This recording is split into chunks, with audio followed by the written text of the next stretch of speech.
시청자 여러분 안녕하십니까? 3월 11일 수요일 뉴스타트 1부 시작합니다. 트럼프 대통령이 이란과의 전쟁이 곧 끝날 거라고 공언한 지 하루 만에 미 국방부가 가장 강력한 공습을 예고했습니다. 백악관은 트럼프 대통령이 군사 목표를 완전히 달성했다고 판단할 때 전쟁이 끝날 거라며 이란의 완전한 항복이 달성돼야 한다고 밝혔습니다. 워싱턴 연결합니다. 신윤정 특파원. 미 국방부의 군사작전 브리핑 내용 자세히 전해주시죠. 네, 피트 헤그세스 미국 국방부 장관은 먼저 이란은 고립됐으며 장대한 분노 작전 열흘차에 처참히 패배하고 있다고 밝혔습니다. 그러면서 오늘 이란을 향해 개전 이후 가장 격렬한 파상 공세를 퍼붓겠다고 선언했는데요. 트럼프 대통령이 전쟁이 곧 끝날 것이라고 밝힌 다음 날 미군이 최고 강도 공세를 예고한 겁니다. 헤그세스 장관의 기자회견 발언을 들어보시죠. Today will be yet again our most intense day of strikes inside Iran. The most fighters, the most bombers, the most strikes. Intelligence more refined and better than ever.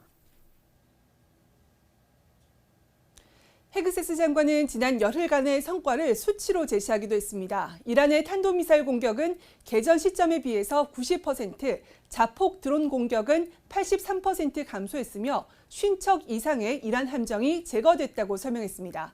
기자회견에 배석한 댄 케인 합참의장 역시 이란의 방공망이 사실상 무너져서 미군 전투기들이 큰 방해 없이 이란 심장부까지 진입하고 있다고 설명했습니다. 직접 들어보시죠.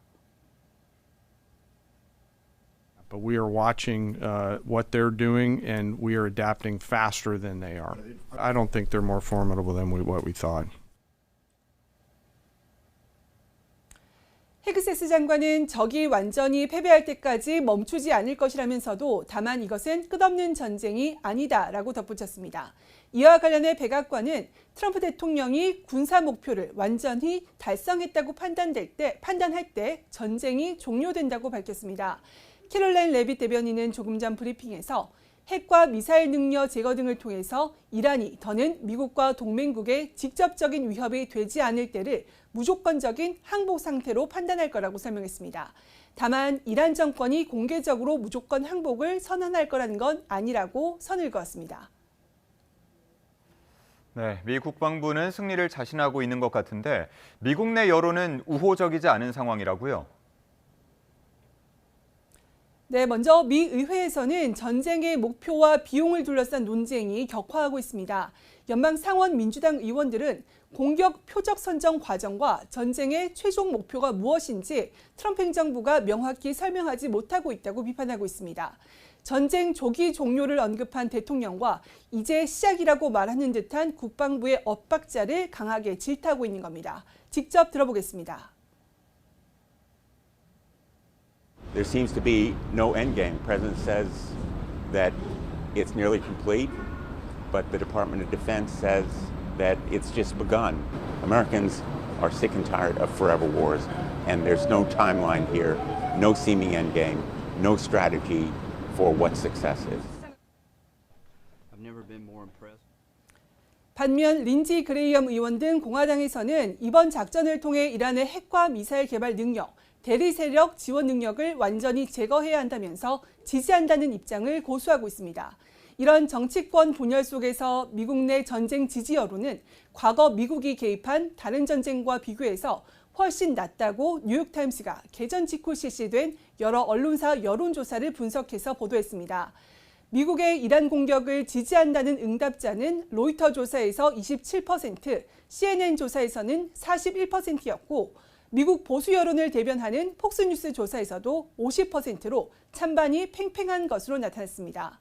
뉴욕타임스는 비판 여론이 컸던 이라크 전쟁조차 개전 직후 수행된 갤럽 여론조사에서 76%의 지지율을 얻었다고 지적했습니다. 그러면서 트럼프 대통령이 국민을 대상으로 사전에 충분한 설득을 하지 않았고 미국 내 정치 양극화로 개전 초기 국론이 결집되지 않고 있다는 전문가 분석을 전했습니다. 지금까지 워싱턴에서 YTN 신윤정입니다. 네, 상황이 이렇다 보니 전쟁이 언제까지 이어질지 관심인데요. 여전히 걸프국 곳곳에서는 포성이 끊이지 않고 있습니다. 이란은 이스라엘의 핵심 정유시설을 타격했고 이스라엘도 미국과 함께 군사작전을 이어가면서 더 많은 것을 준비하고 있다고 예고했습니다. 요르단 암만에서 조수연 특파원이 보도합니다. 이란이 이스라엘 산업도시 하이파에 있는 석유 정제소와 연료 저장 시설을 공격했습니다. 이스라엘이 테헤란 주변의 주요 석유 저장 시설들을 폭격한 데에 대해 보복에 나선 겁니다. 텔라비브와 예루살렘에서도 공습 경보가 울리며 이란 미사일이 발사된 사실을 알렸습니다. 이란은 이스라엘 본토와 중동 내 미군 기지뿐 아니라 걸프 지역 에너지 시설까지 겨냥한 미사일과 드론 공격을 확대했습니다. 사우디아라비아 당국은 유전이 있는 동부 지역에서 또다시 이란 드론 공격을 저지했습니다. 쿠웨이트군도 이란 드론들을 격추했고 이란의 추가 공격에 아랍에미리트와 바레인에서도 미사일 경보가 울렸습니다. 아랍에미리트에는 개전 이후 200발 넘는 미사일과 드론 1000여 대가 날아들면서 중동 국가 가운데 가장 큰 피해를 봤습니다. The UAE renews its call on the international community, particularly the UN Security Council, to condemn these unprovoked Iranian attacks and take the necessary measures. 미군과 이스라엘군도 테헤란을 비롯해 이란 전역의 군사시설을 추가로 타격했습니다. 이스라엘군은 이란 탄도미사일 실험이 이루어지는 지하 무기 연구개발 복합단지를 폭격했다고 밝혔습니다. 동시에 친이란 무장정파 헤즈볼라 근거지인 레바논 곳곳에서 공세를 강화했습니다. 베냐민 네타냐후 이스라엘 총리는 연일 더 강력한 공세를 예고하며 이란을 압박하고 있습니다. בפעולות שנעשו עד עכשיו אנחנו שוברים להם את העצמות ועוד ידנו נטויה. 네타냐후 총리는 또 이란 정권의 몰락 여부는 이란 국민 의지에 달려 있다며 행동에 나설 것을 촉구했습니다. 양측이 강대강으로 맞서는 가운데 이란이 휴전을 원하지 않는다는 뜻을 분명히 하면서 중동 전쟁이 더 길어질 수 있다는 우려가 나오고 있습니다. 암만에서 YTN 조수연입니다. 지난달 28일 이란 초등학교 공습으로 어린이와 교사 175명이 사망한 참변과 관련해 이란 측이 미군이 학교를 공격했다는 증거물이라며 미사일 파편 사진들을 공개했습니다. 미 뉴욕타임스는 사진에 나온 파편들이 미군 토마호크 미사일의 부품으로 보인다고 분석했습니다. 뉴욕타임스 보도에 따르면 이란 국영방송 IRIB는 텔레그램 채널을 통해 미나브 지역 초등학교에 떨어진 미국 미사일 잔해라며 파편 사진들을 게시했습니다. 파편들은 이란 남부 미나브에 있는 샤자라 타이이바 초등학교 건물 잔해 인근에 마련된 테이블 위에 놓여 있었습니다. 이 학교 건물은 미국과 이스라엘이 이란 공격을 개시한 날인 지난달 28일 오전 10시 45분쯤 외부 공격을 받아 파괴됐습니다. 크리스 라이트 미국 에너지부 장관이 미 해군이 호르무즈 해협에서 유조선을 호위하는 작전을 펼쳤다고 소셜미디어를 통해 발표했습니다. 이에 국제 유가는 폭락하고 뉴욕 증시는 동반 상승했지만 백악관이 호위 작전이 이루어지지 않았다고 밝히면서 유가는 요동쳤습니다. 뉴욕 연결해 자세한 소식 알아보겠습니다. 이승윤 특파원, 라이트 에너지부 장관이 미 해군의 유조선 호위 작전 성공을 발표했다는 글을 올렸다가 내리면서 한바탕 소동이 벌어졌다고요? 네, 그렇습니다. 그야말로 한바탕 소동입니다. 라이트 장관은 X에 먼저 미 해군은 글로벌 시장에 석유 공급이 지속되도록 보장하기 위해 호르무즈 해협을 통과하는 유조선을 성공적으로 호위했다고 적었습니다. 그러면서 트럼프 행정부는 이란에 대한 군사작전 중에도 글로벌 에너지 안정을 유지하고 있다는 자화자찬도 아끼지 않았습니다. 하지만 곧 라이트 장관은 이번 글을 삭제해서 논란을 자초했는데 도대체 왜 삭제했는지는 아직까지 확인되지 않았습니다.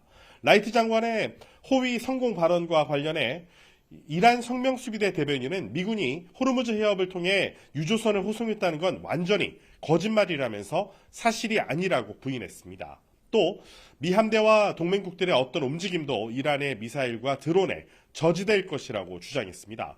결국 백악관이 나섰습니다. 캐롤라인 레빗 백악관 대변인은 아직 미 해군의 유조선 호위 작전이 이루어지지 않았다고 발표했습니다.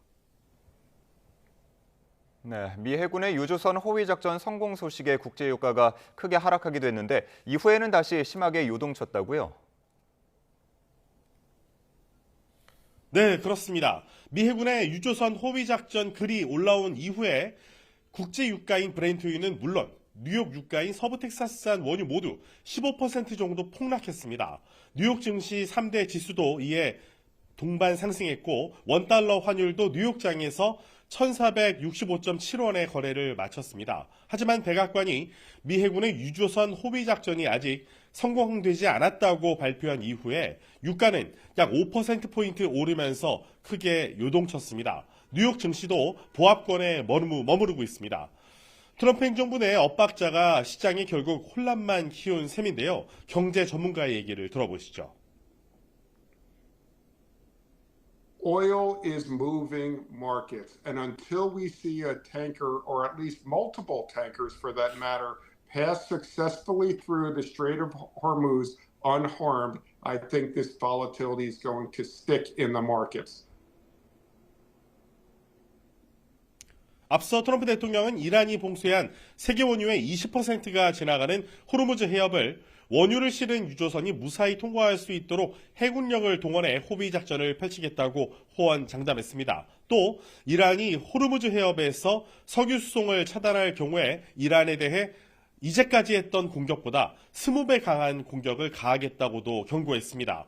앞서 전날도 크리스 라이트 미 에너지부 장관은 유조선이 호르무즈 해협을 무사히 통과했다면서 호르무즈 해협을 통한 선박 통행 정상화에 그리 오래 걸리지는 않을 것이라고 주장을 제기하기도 했습니다. CNN은 이런 가운데 이란 혁명 수비대가 호르무즈 해협의 기뢰를 부설할 가능성과 그 위험성에 대해서 매우 비중 있게 보도했는데 실제로 기뢰가 부설될 경우에 호르무즈 해협을 둘러싼 긴장이 한층 더 고조될 전망입니다. 지금까지 뉴욕에서 YTN 이승윤입니다. 미국 에너지정보청은 이란 전쟁 여파로 브렌트유 가격이 향후 2달 넘게 배럴당 95달러를 웃돌 것으로 예상한다고 밝혔습니다.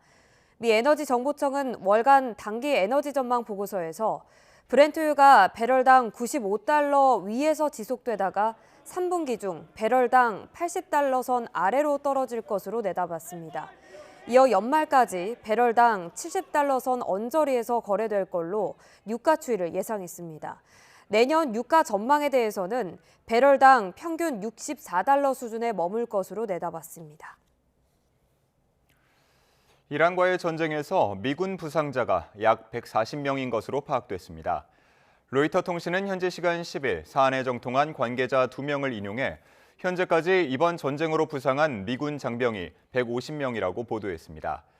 미 국방부는 로이터에 보낸 성명을 통해 이 보도를 확인하면서 열흘간 부상자가 약 140명이라고 밝혔습니다.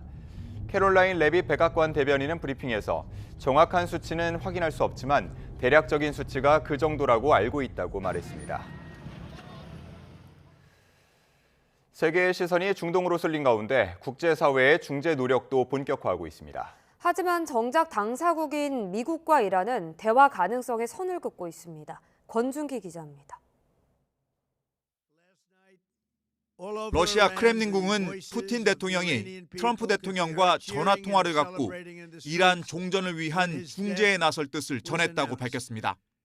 В том числе с учетом проведенных контактов с лидерами стран Персидского залива, с президентом Ирана Пезешкианом.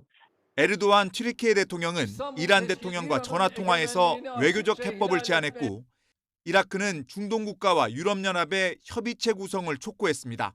앞서 중국도 사우디에 특사를 보내 평화를 이끌어내기 위한 역할을 모색했습니다.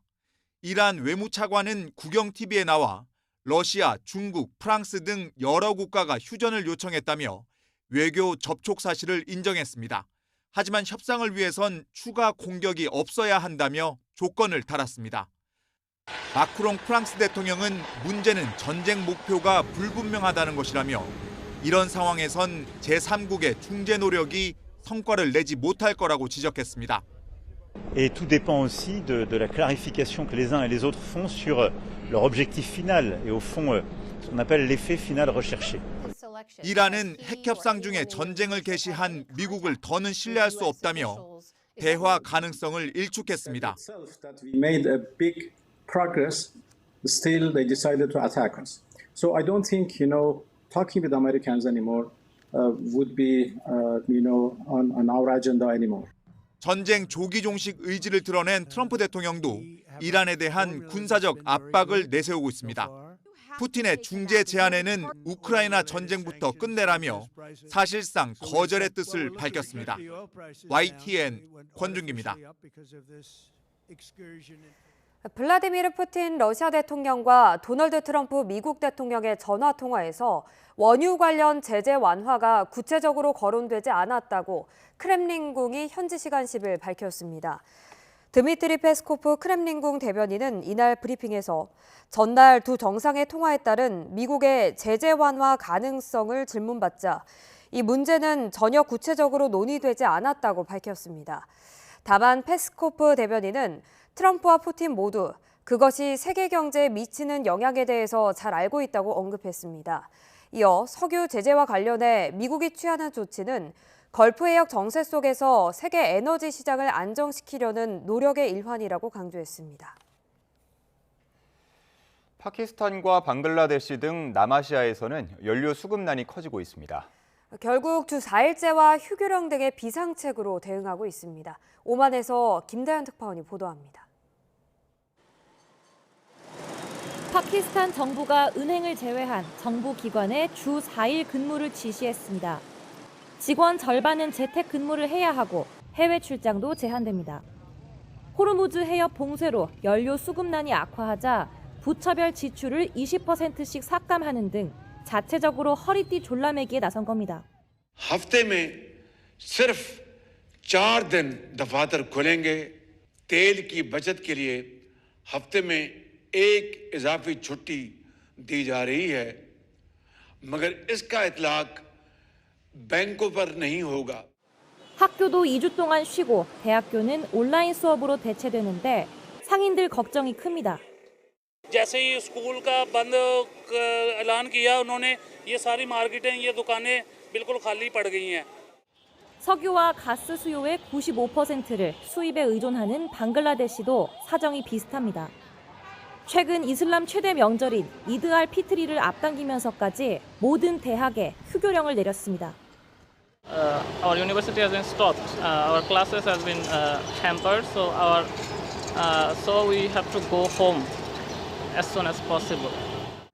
호르무즈 봉쇄가 길어지면 재앙적 결과를 가져올 거라는 암울한 전망도 이어지고 있습니다.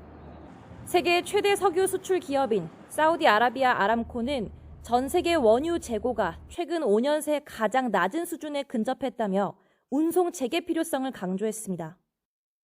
호르무즈를 둘러싼 미국과 이란의 힘겨루기가 국제 유가를 끌어올리면서 에너지 수입국의 경제 부담도 커지고 있습니다.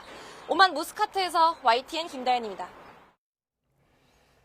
중동 사태가 터진 뒤 우리 해외 파병 부대 근처에서도 피격이 발생하면서 각 부대가 경계 태세를 강화하고 있습니다. 국회 국방위원회 소속 더불어민주당 황희애 의원이 국방부에서 받은 자료를 보면 미국과 이스라엘이 이란을 공습한 지난달 28일 레바논 동명부대 동북방 31km 지점에서 피격이 있었습니다. 동명부대는 방호태세 1급을 유지하며 유엔 평화유지군과 연계한 필수작전 위주로 임무를 수행하고 있습니다. 또 지난 1일엔 아랍에미리트 아크부대 서남방 68km 지점인 알다프라 공항 일대에서도 피격이 발생했고 아덴만 청해부대는 방호태세 2급을 유지하며 오만 동방 해상에서 우리 국민을 보호하기 위한 경계를 강화하고 있습니다. 이스라엘에 머물고 있던 한국인 30여 명이 현지 공관의 도움으로 육로를 통해 인접국인 이집트로 무사히 대피했습니다. 외교부는 현지 시간 10일 아침 예루살렘을 출발한 우리 국민 38명과 미국 국적 동표 1명이 주 이스라엘 대사관에서 마련한 버스를 타고 이집트에 안전하게 도착했다고 밝혔습니다. 이들은 이집트 국경 도시 다합에서 샤름 엘 셰이크로 이동한 뒤 개별적으로 귀국길에 오를 예정입니다. 이번 대피 작전은 지난 3일에 이은 2차 대피로 지금까지 이스라엘 체류 우리 국민 140여 명이 현지 공관의 도움으로 육로를 통해 이집트로 이동했습니다. 미국이 주한미군 방공전력인 사드 포대 일부를 국내에서 빼내서 중동으로 이동시키고 있다고 워싱턴 포스트가 보도했습니다. 중동에 부족한 무기를 채워 넣는 게 아닌 예방적 조치라고 해명했지만 한반도 대비 태세에까지 전쟁 불똥이 튀게 됐습니다. 권민석 기자의 보도입니다. 전쟁 발발 일주일 만인 지난 6일 미국 국방장관은 무기 고갈 지적을 일축하며 이렇게 말했습니다. We've got no shortage of munitions. Our stockpiles of defensive and offensive weapons allow us to sustain this campaign as long as we need to. 그러나 이런 단호한 엄포와는 달리 경기도 오산 공군기지에선 주한미군 전력 차출 움직임이 포착되기도 했습니다.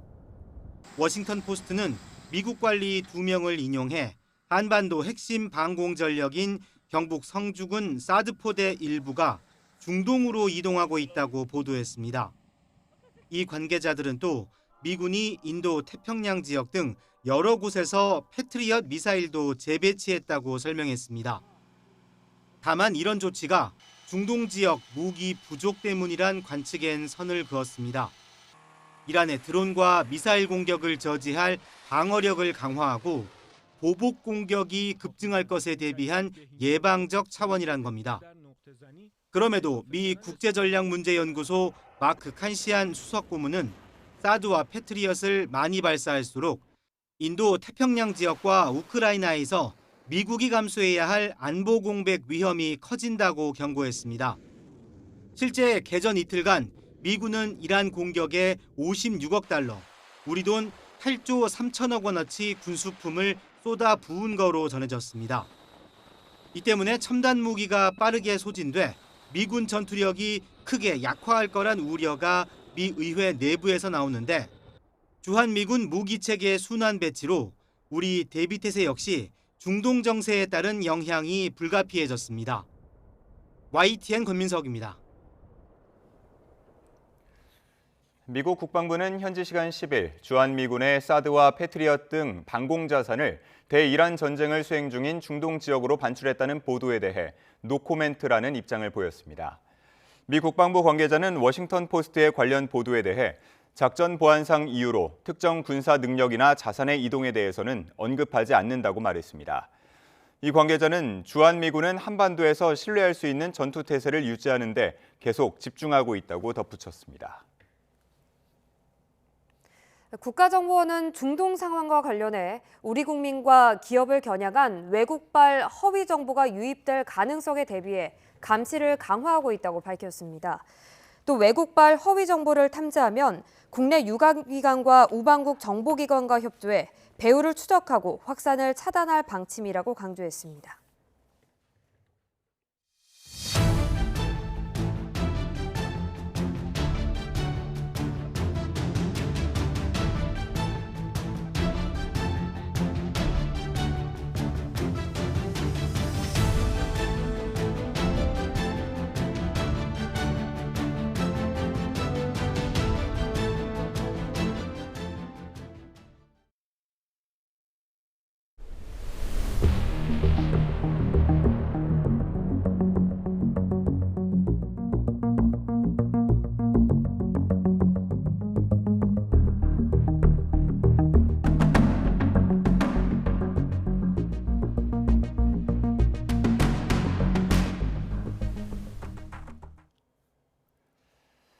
중동 사태가 장기화할 조짐 속에 더불어민주당과 정부는 국내에 보관 중인 해외 정유사의 원유 686만 배럴을 우선 매수하는 방안을 검토하기로 했습니다.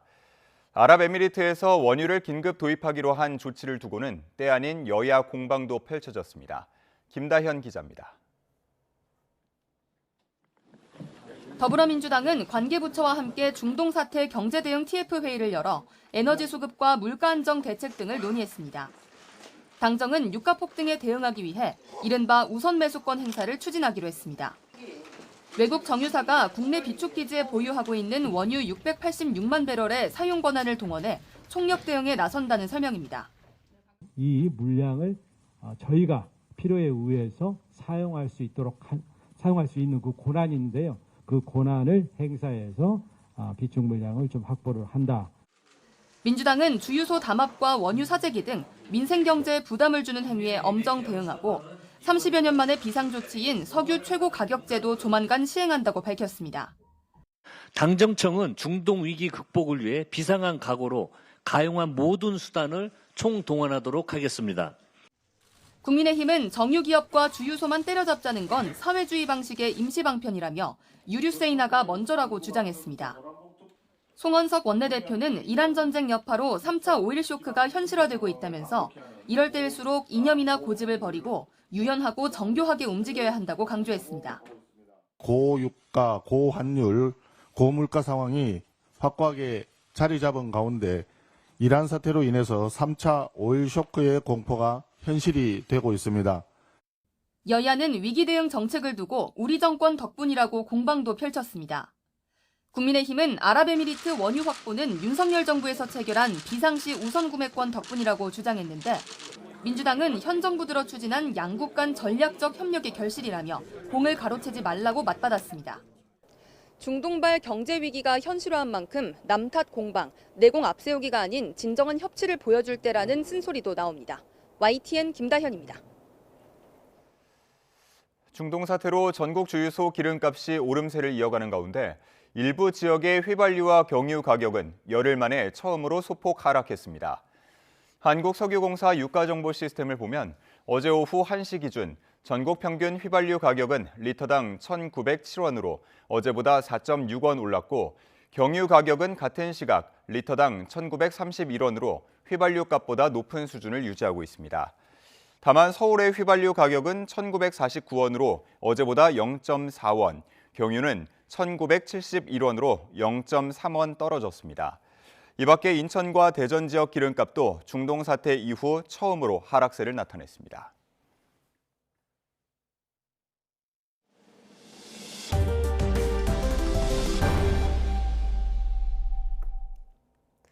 지난해 우리나라 1인당 국민 총소득 GNA가 0.3% 성장해 3년 연속 3만 6천 달러대를 기록했습니다. 한국은행이 어제 발표한 2025년 4분기 및 연간 국민소득 잠정 통계를 보면 지난해 1인당 명목 국민 총소득은 3만 6,855달러로 2024년보다 0.3% 늘어났습니다. 다만 원화 기준으로는 5,241만 원으로 1년 전보다 4.6% 증가했습니다. 이른바 노란 봉투법 시행 첫날인 어제 전국 곳곳에서 원청에 대한 하청 노조들의 교섭 여부가 이어졌습니다. 정부는 개정 노조법이 안정적으로 정착될 수 있도록 분쟁 조정 역할을 강화하겠다고 약속했습니다. 이문석 기자입니다.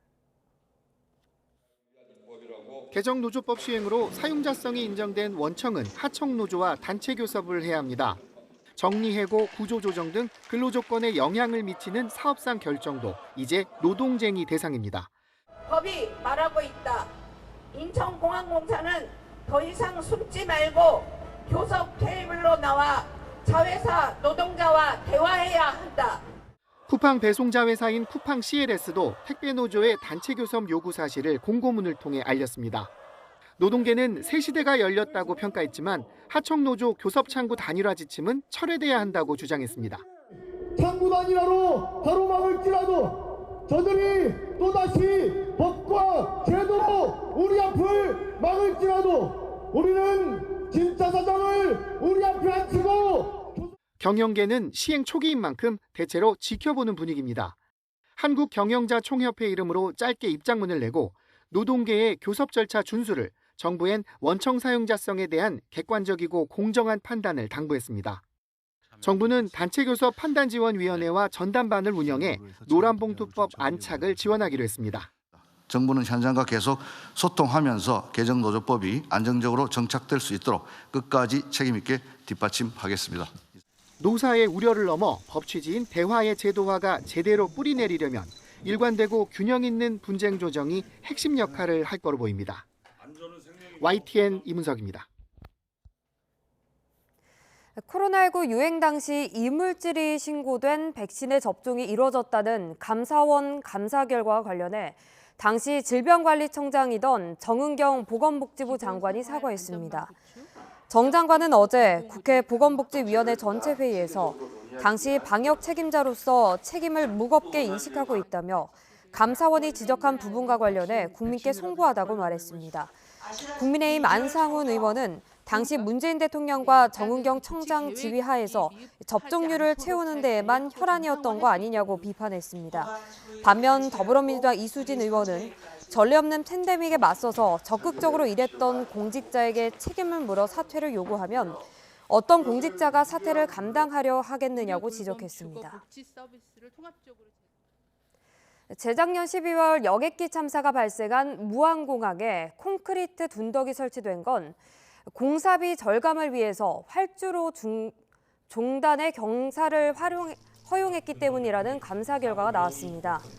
감사원은 국내 15개 공항의 항공 안전 실태를 점검한 결과 무안 등 8개 공항의 착륙을 돕는 방위각 제공시설, 로컬라이저가 규정과 달리 부러지기 어려운 둔덕이나 구조물 위에 잘못 설치됐다고 밝혔습니다.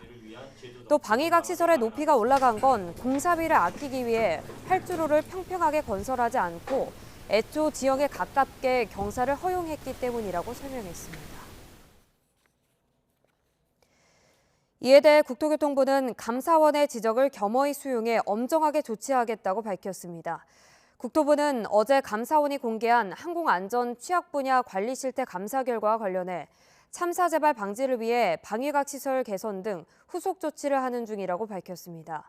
그러면서 현재 5개 공항의 7개 방위각 시설 개선을 완료했고 나머지 시설에 대해서도 신속한 개선을 추진하고 있다고 밝혔습니다. 이번엔 주요 사건 사고 소식 살펴보겠습니다. 음주운전 사고를 낸 뒤 조치 없이 현장을 떠난 혐의를 받는 배우 이재룡 씨가 어제 경찰에 출석했습니다. 사고 이후 지인 집에서 붙잡히며 술타기 의혹도 불거졌는데 이 씨는 심려를 끼쳐 죄송하다며 고개를 숙였습니다. 김희영 기자가 보도합니다. 음주운전과 사고 후 미조치 혐의를 받는 배우 이재룡 씨가 사고 나흘 만에 경찰에 나와 조사를 받았습니다. 저의 잘못된 행동으로 많은 분들께 심려를 끼쳐드려서 정말 죄송합니다. 일단 경찰 조사에 사실대로 다 말씀을 드렸고요. 앞으로 있을 법적 절차에도 성실히 잘 따르도록 하겠습니다. 이 씨는 지난 6일 밤 11시쯤 서울 삼성동 청담역 인근 교차로에서 술을 마신 채 차를 몰다가 중앙 분리대를 들이받고도 조치 없이 달아난 혐의를 받고 있습니다.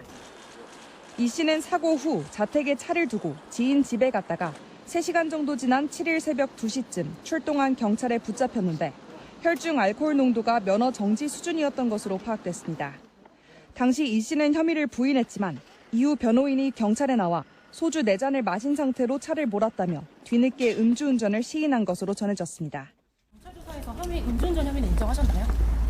그거는 이미 오래전에 그날 바로 인정을 했었습니다. 가드레일 들이받고서도 계속 운전하신 이유는 뭐예요? 그걸 그렇게 인지를 못했었습니다. 음주운전을 숨기기 위해 사고 이후 추가로 술을 마시는 이른바 술타기를 시도한 것 아닌지 의심하는 목소리도 나오는 상황. 이 씨 측은 의혹을 부인한 것으로 전해졌는데 경찰은 이 부분에 대해서도 캐물은 것으로 알려졌습니다. 또 이 씨가 사고 전 여러 술자리에 간 정황을 포착하고 측정된 혈중 알코올 농도를 바탕으로 사고 당시 수치를 역산하는 등 정확한 사고 경위를 파악하고 있습니다.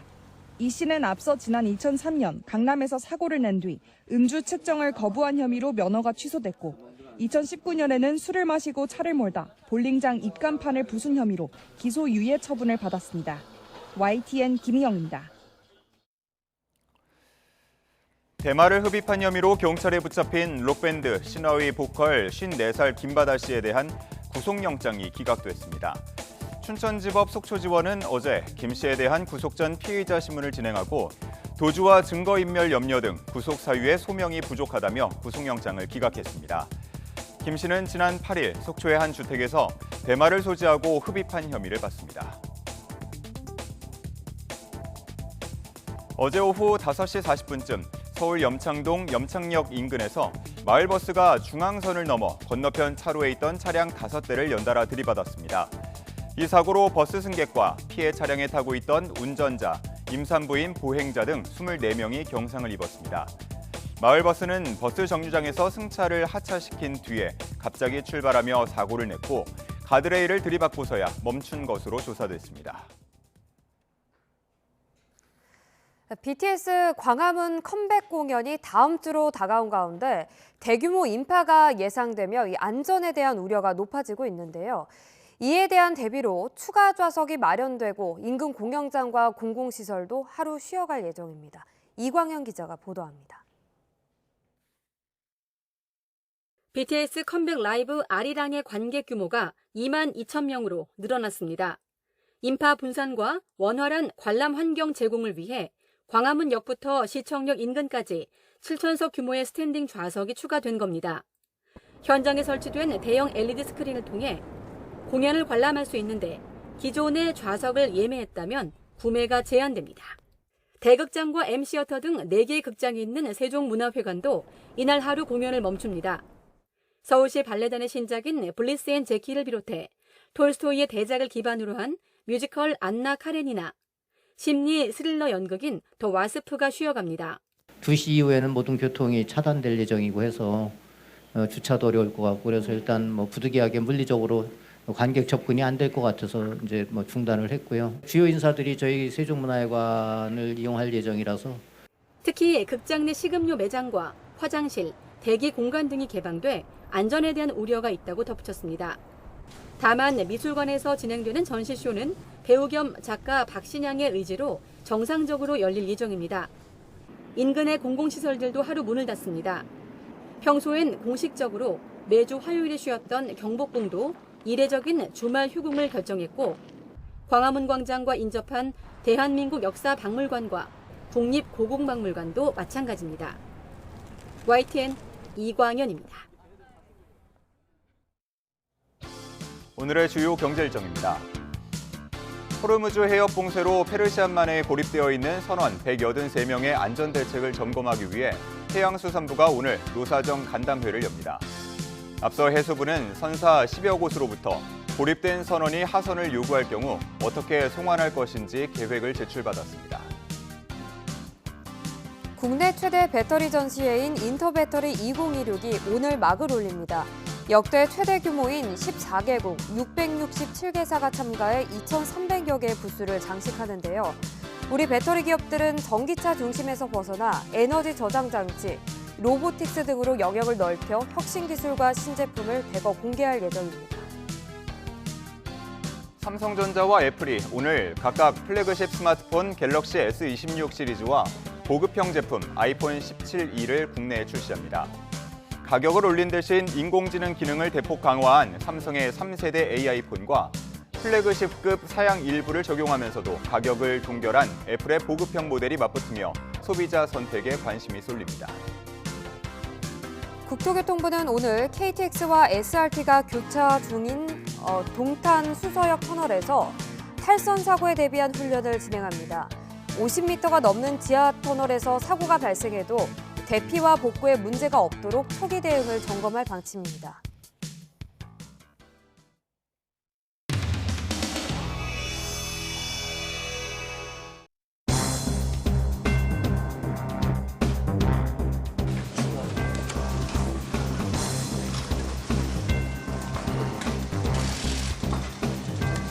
오는 3월 21일 방탄소년단이 완전체로 돌아옵니다. 전 세계의 시선이 집중되는 만큼 서울의 안전관리 역량을 보여줄 수 있는 중요한 무대가 될 것이라고 생각을 합니다.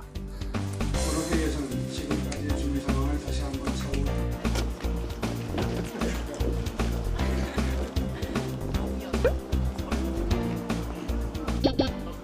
의원총회를 앞두고 있는데 오늘 의총에서 어떤 논의가 있어야 된다고 보시는지 하고 당 지도부는 어떻게 대응해야 된다고 보시는지. 이미 제 입장은 간명하게 정리를 해서 이틀 전에 마지막 호소라는 제목으로 메시지를 낸 바가 있고요.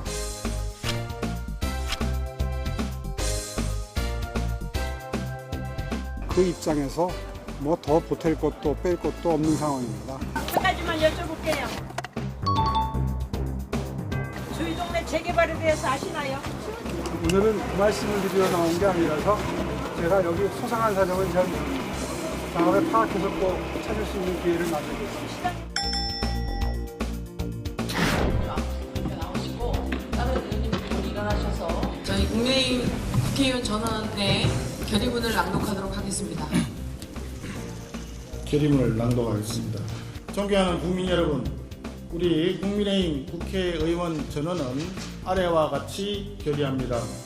첫째, 잘못된 12.3 비상계엄 선포로 다시 한번 국민 여러분께 송구한 마음으로 사과드립니다.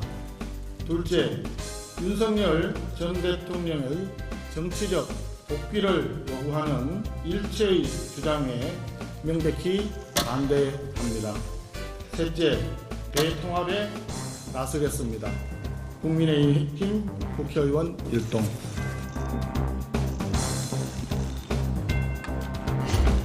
이상으로 지금 남은 거는 장동혁 대표의 결정만 남은 것 같습니다. 징계 철회해야 한다는 얘기도 야, 배현진 의원 얘기도 했었고요. 예. 지금은 이렇게는 선거를 못 치른다. 지금 우리 당 후보들이 지금 그 국민의힘이라는 로고가 있는 이 운동복을 입고 밖에 나가질 못한다. 라고 얘기하는 분들은 다 그래. 그거는 영남과 수도권을 관계없이 다 그렇게 지금 얘기를 하고 계세요. 장동혁 대표께서 안에서 혹시 관련된 발언을 하셨을까요? 그동안의 여러 가지 견해를 장동혁 당대표께서 충분히 경청하는 시간을 가졌다라고 보시면 될 것 같습니다. 네, 추운데 너무 고생 많으십니다. 오늘 아마 선거를 치를 수 있는 최소한의 발판이 마련된 셈입니다. 신청을 하시는 건지 오늘 결의문이 어떤 방법을 통해서 실천되어 나가는지를 지켜보면서 당과 소통하면서 또 의논해가면서 결정할 문제라고 생각합니다.